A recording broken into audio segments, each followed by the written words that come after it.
الكريم. أما بعد، فقال الله سبحانه وتعالى في القرآن العظيم بعد أعوذ بالله من الشيطان الرجيم: ولقد يسرنا القرآن للذكر فهل من مدكر. صدق الله العظيم. وقال عليه الصلاة والسلام: بلغوا عني ولو آية، أو كما قال عليه الصلاة والسلام. Alhamdulillah, tuan-tuan dan jemaah sekalian, puan ustaz-ustazah Allah Subhanahu wa taala. Insya-Allah sambung daripada muka surat 281. 281, yakni mengenai sembahyang tarawih. Sembahyang tarawih. Bab pendek je ni. Sebelum sembahyang gerhana. Baik, 281. Sembahyang tarawih pengenalan. Sembahyang tarawih disyariatkan khusus pada bulan Ramadan dan sunat didirikan secara berjemaah serta sah jika didirikan secara individu. Sunat berjemaah dan sah je kalau sembahyang seorang. Berdasarkan hadis Nabi sallallahu alaihi wasallam kan. Bila hadis Nabi sallallahu alaihi wasallam sebut mengenai Ramadan, di antara yang disebut dalam tu adalah sembahyang tarawih secara berjemaah. Baik. Kemudian dinamakan demikian kerana mereka yang mendirikannya berehat selepas setiap 4 rakaat. Tarawih itu asalnya daripada perkataan Arab. Perkataan asal dia adalah raha. Ini berehat. Lepas 4 rakaat berehat. Sebab itu kita panggil sembahyang tarawih yang banyak rehat dia. Yang banyak rehat dia. Selepas 4 rehat, selepas 4 rehat, gitu. Okey. Cuma tempat kita ni tak diselangi masa rehat tu, diselangi dengan apa dia? Selawat. Jadi ala kulli halnya begitu. Sebab tu dinamakan, sebab apa dinamakan sebagai sembahyang tarawih? Sebab tarawih maksudnya adalah rehat, banyak rehat. Gitu. Dinamakan juga dengan qiyam Ramadan, iaitu sembahyang yang mendirikan, yang menghidupkan Ramadan. Tak ada Ramadan tanpa sembahyang tarawih. Sebab itulah sembahyang tarawih ni antara nama lain dia adalah qiyam Ramadan, mendirikan Ramadan. Baik. Ia mempunyai 20 rakaat pada setiap malam Ramadan. Didirikan setiap 2 rakaat dengan 1 salam. Waktunya adalah di antara sembahyang Isyak dan juga sembahyang subuh dan sebelum sembahyang witir. Itu jelas belakalah. Jika didirikan 4 rakaat sekaligus dengan 1 salam, ianya tidak sah. Tak. Kerana tak sah. Kalau 4 rakaat sekaligus, ikutlah 6 ke 8 ke, tak. Maka tak sah. Sebab apa? Kerana bertentangan dengan apa yang disyariatkan. Tak. Begitu juga berdasarkan hadis Nabi sallallahu alaihi wasallam lain. Tak, salatul laili masna masna, Nabi sallallahu alaihi wasallam. Tak. Sembahyang malam dua rakaat. Jadi bertentangan dengan hadis itu juga. Oleh itu ketika berniat mestilah ditentukan 2 rakaat sembahyang tarawih atau qiyam Ramadan, dan tidak sah juga dengan niat sembahyang sunat mutlak. Sebab dia ada niat yang khusus. Dia tak boleh sembahyang mutlak gitu je, sembahyang mutlak, sembahyang sunat biasa tak boleh. Okey? Tak boleh, maknanya tak dapatlah pahala tarawih tadi tu. Dia kena sembahyang dan ditentukan sembahyang tersebut adalah sembahyang tarawih. Baik.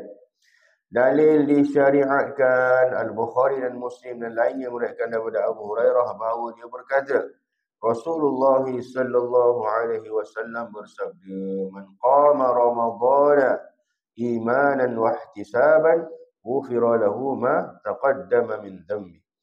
Sesiapa yang menghidupkan Ramadan dengan penuh keimanan dan keikhlasan kepada Allah, akan diampunkan oleh Allah segala dosanya yang telah lalu.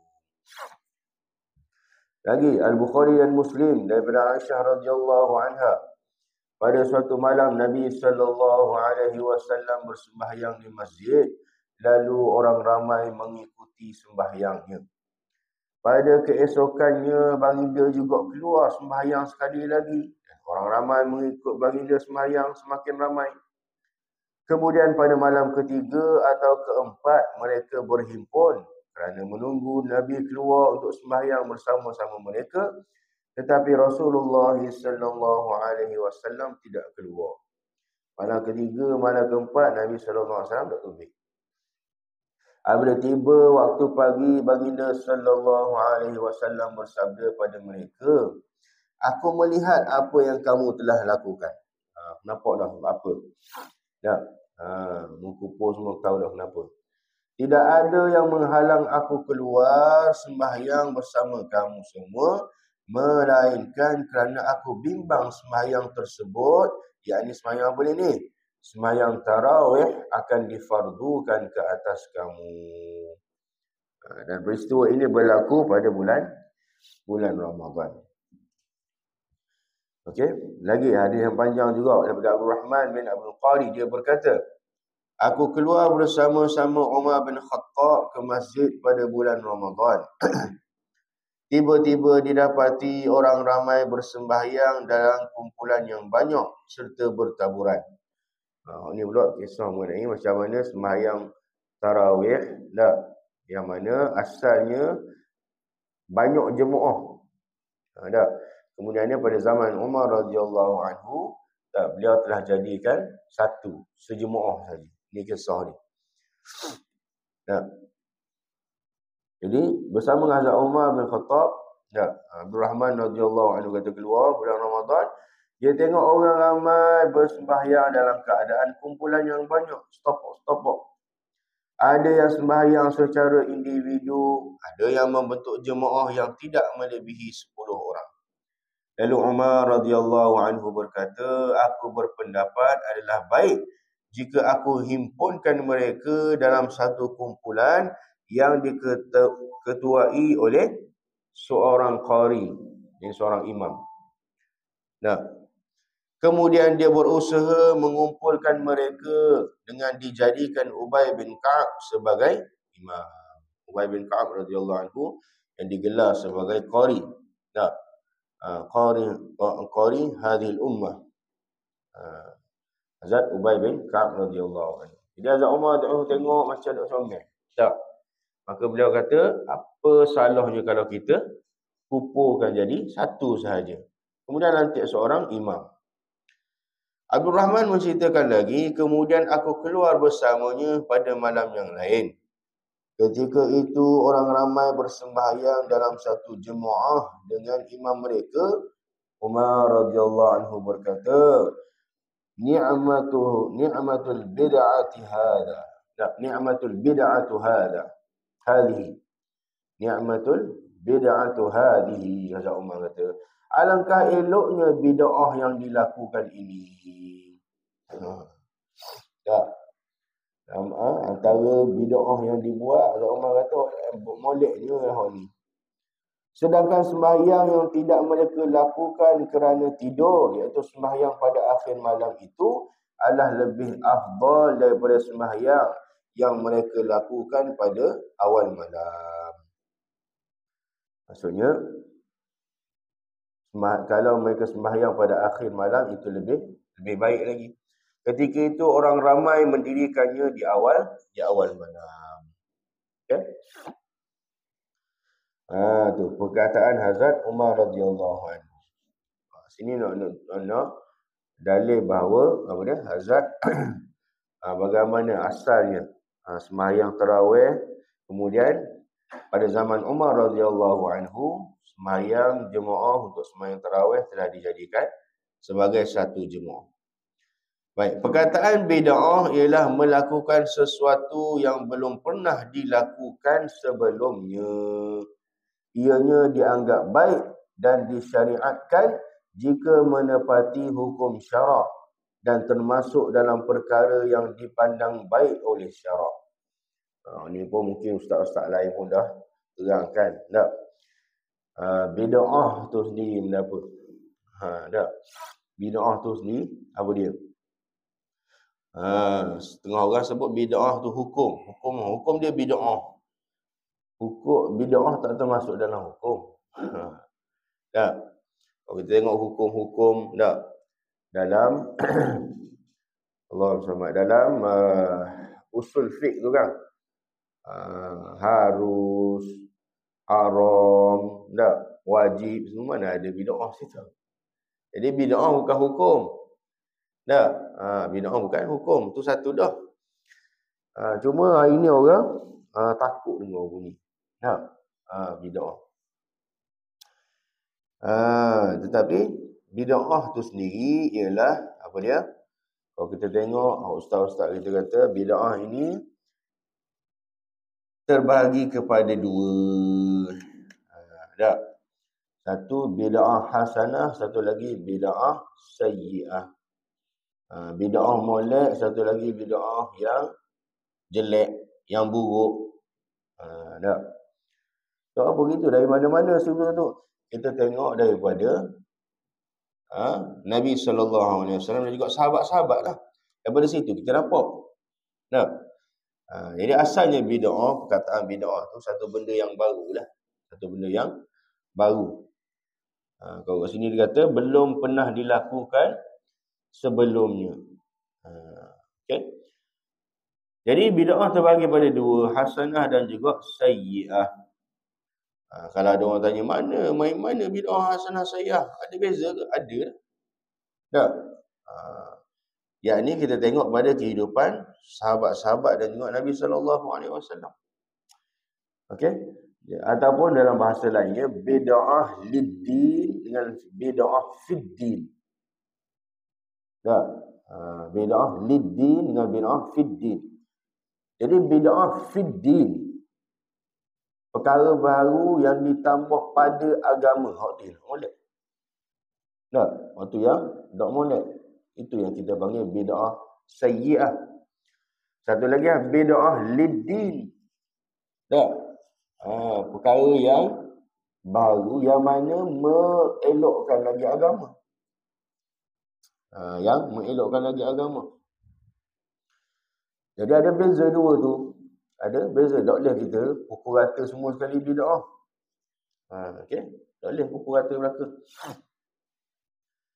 Ada bid'ah hasanah dan juga ada bid'ah sayyi'ah. Jadi hak yang dalam hadis Nabi SAW tu ancaman itu adalah bid'ah sayyi'ah. Tak? Apa dia? Kullu bid'atin dhalalah wa kullu dhalalatin finnar. Ada sikit sebelum tu berapa? Jadi gitu. Bid'ah yang dikatakan situ adalah bid'ah sayyi'ah. Tak?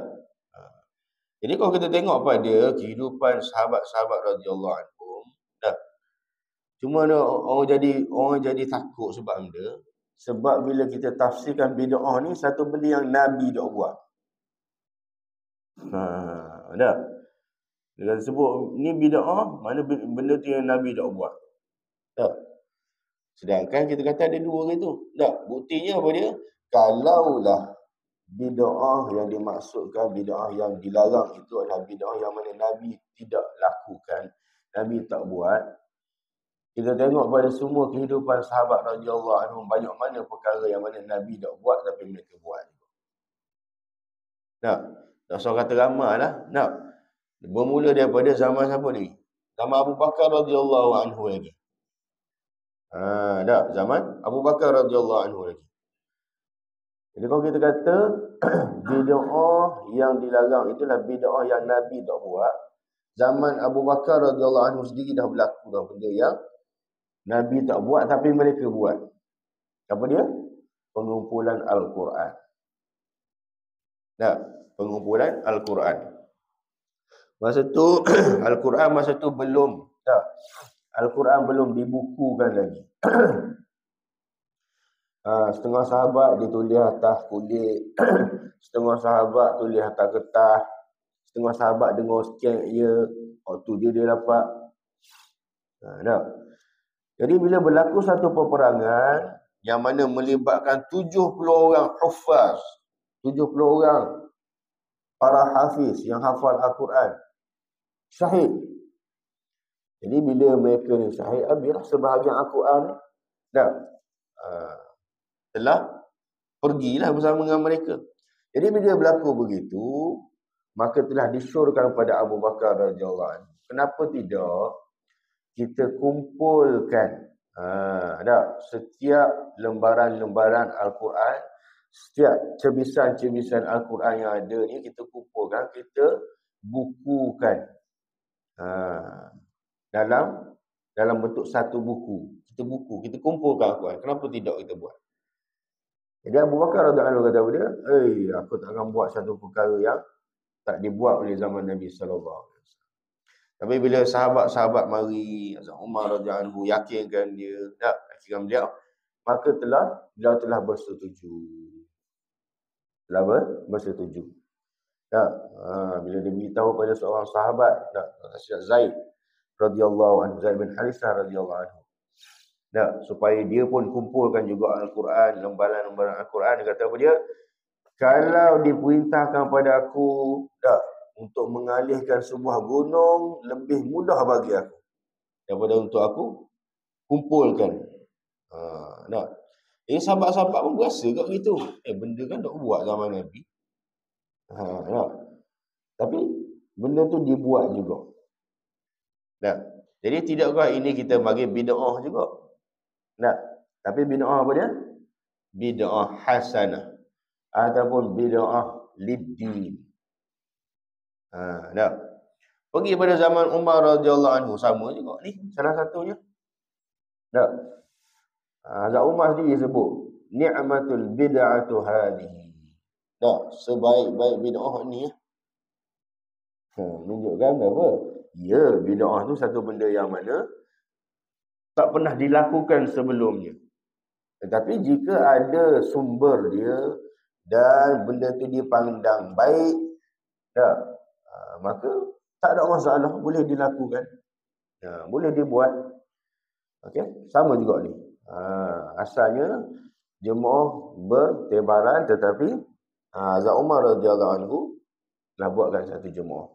Begitu juga zaman Osman radhiyallahu anhu, sama juga. Antara perkara yang beliau tambah lagi apa dia? Azan kedua. Sembahyang Jumaat.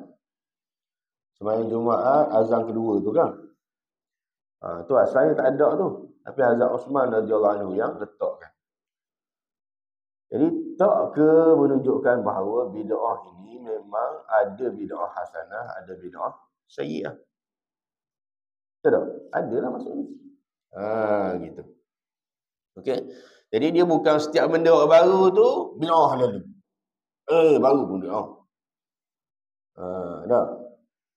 Lepas tu ada orang buat siapa ke kalau nak khabar, nak ucapkan orang selamat pengantin baru pun jadi gitu kok. Tanyalah selamat pengantin bid'ah. Yang setiap benda baru bid'ah. Tak? Bukan gitu. Setiap benda baru semua kita letak bid'ah lagi. Tak.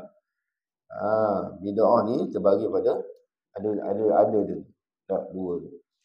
Jadi ulama letak syarat untuk sesuatu bid'ah tu dianggap hasanah, mesti ada sumber. Dan mesti benda tu dianggap baik. Dianggap baik.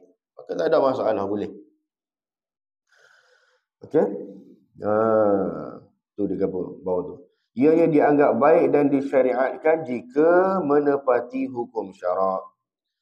Dan kita tengok pun dalam zaman kita sekarang ni pun banyak mana benda yang mana tak ada zaman Nabi pun. Tapi benda tu diwujudkan dan kita pun amalkan dan benda tu pun benda yang baik. Tak? Yang mana kalau tak ada benda tu pun parah kita, payah kita. Tak? Kita tengoklah dalam kehidupan kita. Tak? Seharian kita banyak mana? Ada banyak, tak? Ni mic ni. Ada nama Nabi. Ya cabut tu. Kamera cabut. Tak? Banyaklah benda-benda lain maksudnya kalau kita tengok. Tak? Ni kapek ni semua ni. Kediam bawa ada ni, zaman Nabi mana ada. Gitu lah. Bila mana kita hukumkan bid'ah tu adalah benda yang Nabi tak buat. Nabi.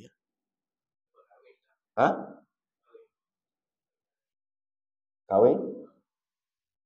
Akad. Walimah. Ke benda? Tu kita anggap lebih pada adat lah. Tak? Hadiah. Hadiah.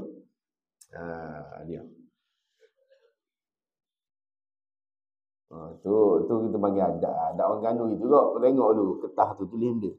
Majlis kesyukuran. Apalah. Tak. Tu lebih pada hadiah lah. Tapi sebab itulah bila benda tu dianggap sebagai tu payah sikit lah. Ni majlis ni perkahwinan ni tak ada bintihan lagi ada lagi lah. Gitu pula jadi. Tak? Tu Allahu'alam tu lain tu. Okey. Allahumma salli ala Muhammad. Jadi kena tengoklah bila benda tu dianggap baik oleh syarak. Sebab tu dia kena tengok molek. Sebab bila kita lebihkan sikit je habis dia jadi lain lah. Tak? Tu sebenarnya hak dak molek tu. Sebab tu dia mesti dianggap baik. Tapi kalau satu benda tu walaupun tak ditambah tapi kalau dia tak dianggap baik dia kok. Tak? Dia mesti ada dia punya sumber dia dan dianggap baik. Tak memberatkan. Tak? Jangan sampai tahap mewajibkan benda hak tak wajib. Itu jadi lain. Tak? Jadi wajib pula. Jadi wajib. Jangan gitu. Tu yang jadi isu tu. Tak? Contohlah kita kata contoh. Baca Yasin, tahlil apa semua. Tak? Kena buat apa kena pun. Itu jadi masalah sikit. Tak? Wajib. Tak? Tapi kalau nak buat, tak? Benda tu dianggap baik boleh buat. Tak ada masalah. Tak? Bila meninggal kena 3 hari. Kena 7 hari kat mana pun. Itu yang jadi masalah. Okay? Wallahu'alam. Baik. Dan ia dianggap tercela serta ditolak jika berlawanan dengan syarak dan termasuk dalam perkara yang dipandang buruk oleh syarak. Okay? Jadi itu semua kita serahkan kepada ulama kita lah. Okay? Apa yang dianggap ni dipandang buruk, tak? Dipandang baik ni semua berdasarkan pada ulama lah. Bukan ulama ni. Sekiranya perkara tersebut tidak berlawanan dengan syarak dan tidak ada dalil syarak yang menyebut mengenainya, maka hukumnya adalah harus. Itulah hukumnya. Apa hukum tahlil? Apa hukum baca Yasin malam Jumaat? Dia harus. Hak silapnya bila satu benda yang harus kita anggap benda tu sunat. Itu masalah. Apatah lagi benda harus kita kata wajib. Itu jadi masalah. Okey. Jadi kalau tak ada dalil, syarak yang menyebut larangan mengenainya dan benda tu tak berlawanan dengan syarak pun, maka benda tu hukum dia adalah harus. Okey. Cuma bila masuk dalam bab sembahyang tarawih ni 20 ke 8 balas situ pula. Tak? Okey, 20 ke 8, 20 ke 8. 20 kata 20, 8 kata 8. Okey. Jadi mana? 20 ke 8? Ikutlah mana-mana pun. Tak, tapi sekadar hak tulis dalam kitab semua, kitab ni pun sebut juga 20 rakaat lah. 20. Tak. Hak 8 ni ada jugalah. Ada juga sebut. Berdasarkan hadis yang sama juga. Dia keluarkan, ni hak lebih tu sembahyang malam je, sembahyang witir je, gini gitulah. Tak. Nabi sembahyang 8 je sebenarnya. Wallahualam. Tak. Tapi kalau tengok apa dia? Mekah Madinah dari dulu sampai sekarang 20 lagi lah.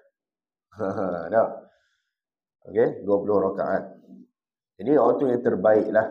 Tapi kalau tak boleh juga, jangan tinggal semua. Tak?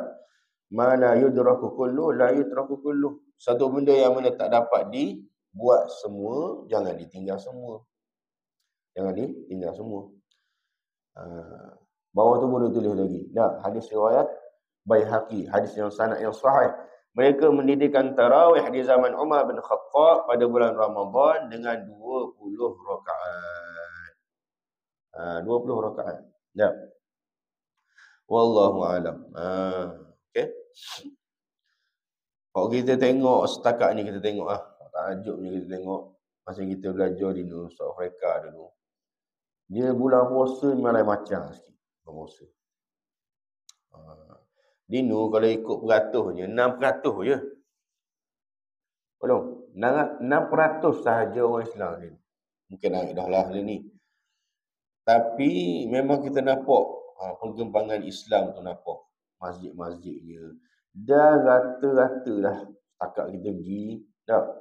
Semua masjid semua 20 rakaat. Hak lebih kita tahajud tu gini. Tak?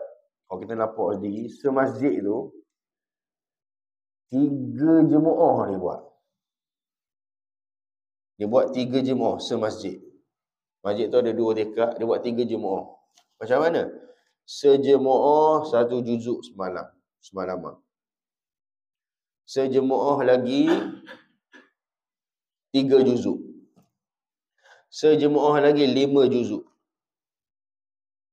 Jadi semalam tu jalan habis tu, 3-3. Tapi hak menakjubkan kenapa? 3-3 imam tu semua anak beranak lah. Oh ni ayah, oh ni abang sulung, oh ni abang adik pada abang. Ya. Tu. Oh tu belum lagi. Alhamdulillah kat Malaysia kita ni pun, kat Terengganu kita ni pun ada dah wujud. Alhamdulillah. Kenapa? Semayang tarawih 10 juzuk semalaman. 10 juzuk. Start lepas Isya tu, rapat habis semayang tu, nyau tu. Nak? Biasanya 2-3 imam lah ada untuk 10 juzuk. Jadi 3 malam khatam. Nak? Di Gubang Bujuk kita dan juga di Sri Petaling. Tempat lain wallahu a'lam dah Allah. Dan tahun lepas di tempat madrasah kawan saya sendirilah di Negeri Sembilan. Dia buat 30 juzuk semalaman. Allah alam luar guna tau. 30 juzuk semalaman. Okey. Jadi asalnya bukan apa, bukan nak nama, bukan nak. Sebab apa? Bulan Ramadan ialah bulan Al-Quran tu je. Bulan Ramadan, bulan Al-Quran. Maknanya kalau paling tidak pun tak boleh baca, tak boleh dengar. Tak boleh baca, kita boleh dengar. Okey? Gitu. Alhamdulillah, tahun lepas pun kita buat juga. Di Bandar Besar. Sebulan lah tapi khatam alhamdulillah 30 juzuk. Malam 20 sampai malam gelah lah. Kita buat 2 orang. Khatam 30 juzuk. Okey. Berjayalah kita hidup kan. Sebab benda apa? Berjaya tu mana? Sebab kat Dungu ni tak ada. Sebab kita dapat laporan Paka ada, Ketel ada. Ada khatam tu. Tak? Jadi kita tahun lepas kita kata tak boleh lah. Tak? Kita kena buat juga, wujud juga. Adalah alhamdulillah tahun lepas. Tak? Tunggu. Setepat khatam Al-Quran dalam bulan Ramadan ada juga. Tahun ni pun ada juga insya-Allah. Tak? Ala kulli hal. Baik, kemudiannya lagi Imam Malik meriwayatkan dalam kitab Al-Muwatta, orang ramai pada zaman Umar mendirikan sembahyang tarawih pada bulan Ramadan dengan 23 rakaat. Al-Baihaqi telah menselaraskan kedua-dua riwayat Dengan satu riwayat kata 20, satu riwayat kata 23, hak rasa. Jadi kita nak tatbikkan, kita nak selaraskan dua hadis tu, kita kata menyatakan bahawa 3 rakaat tambahan dalam riwayat Imam Malik adalah sembahyang witir. Walaupun dalam hadis tersebut kan, orang ramai sembahyang tarawih 23 rakaat. Jadi 3 rakaat yang lebih itu bukan tarawih lah. Tapi itu adalah sembahyang witir. Okay? Wallahu a'lamu bissawab. Jadi apa yang baik daripada Allah Subhanahu wa taala. Seperti situlah ya. Apa yang kurang daripada kelemahan saya, kita untuk majlis tasbih kafarah. Subhanallah bihamdihi, subhanakallah. Astagfirullah. Assalamualaikum warahmatullahi wabarakatuh.